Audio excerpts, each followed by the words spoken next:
ఒక ఐపీఓతో కూలిపోయిన నమ్మకం, ఒక వ్యక్తి తిరిగి దాన్ని ఏ విధంగా గెలిచాడనేదే ఈ రోజు మనం మాట్లాడుకుందాం. ఒకప్పుడు ఇండియాలో డిజిటల్ పేమెంట్స్ అంటే ఒక పేరు వినిపించేది, అదే పేటిఎం.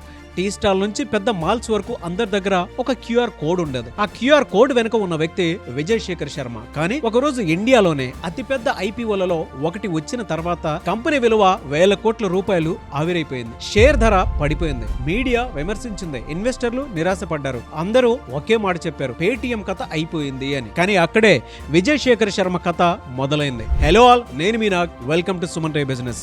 విజయ్ శేఖర్ శర్మ పెద్ద బిజినెస్ ఫ్యామిలీ నుంచి ఏం రాలేదు. హార్వర్డ్, స్టాన్ఫోర్డ్ నుంచి చదవలేదు. చిన్న పట్టణం నుంచి వచ్చాడు. ఇంగ్లీష్ కూడా సరిగ్గా రాదు, కానీ ఒక విషయం మాత్రం వచ్చేది, అదే కలలు కనడం. మొదట చిన్న ఇంటర్నెట్ కంపెనీ, తర్వాత మొబైల్ రీఛార్జ్ ప్లాట్ఫామ్, తర్వాత పేటిఎం. అప్పుడు చాలా మంది అడిగారు, ఫోన్ తో డబ్బులు పంపుతారా, ఇండియాలో ఇది పనిచేస్తుందా అని. 2016లో డిమానిటైజేషన్ వచ్చింది.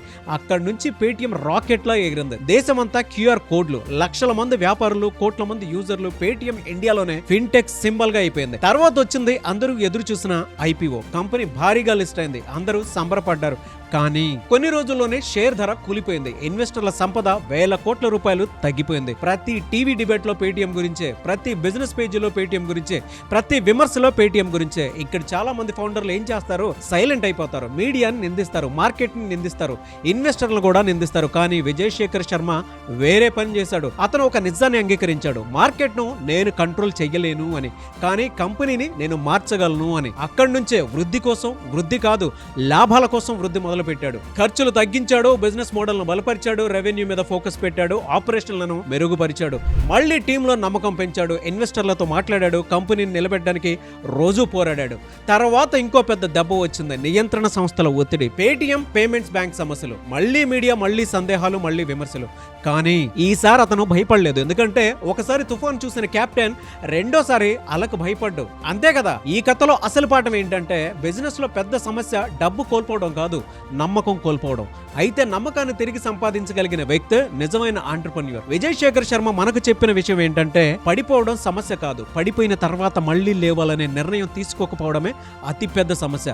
ఈ రోజు మీ బిజినెస్ లో నష్టం వచ్చిందా, టీం తగ్గిందా, కస్టమర్లు తగ్గారా, ప్లాన్ ఫెయిల్ అయిందా, అయితే పేటిఎం కథ ఒక్కసారి గుర్తుపెట్టుకోండి. ఒక ఐపీఓ తర్వాత దేశమంతా సందేహించిన కంపెనీ ఇప్పటికీ భవిష్యత్తు కోసం పరిగెడుతోంది. బాగా గుర్తుపెట్టుకోండి, విజయం మిమ్మల్ని ప్రపంచానికి పరిచయం చేస్తుంది, కానీ కంబ్యాక్ మీ అసలు వ్యక్తిత్వాన్ని ప్రపంచానికే చూపిస్తుంది. ఓడిపోయిన వాళ్ళు లేరు, మళ్ళీ ప్రయత్నించని వాళ్ళు మాత్రమే ఉంటారు.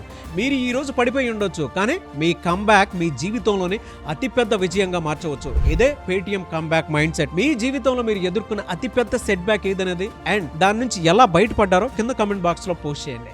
అండ్ మీరు కూడా మీ బిజినెస్ ని నెక్స్ట్ లెవెల్ కి తీసుకువెళ్ళాలి అనుకుంటే, powerful business strategies, financial support ideas, marketing and branding support కోసం ఇప్పుడే సుమన్ టీవీ బిజినెస్ కమ్యూనిటీలో జాయిన్ అవ్వండి.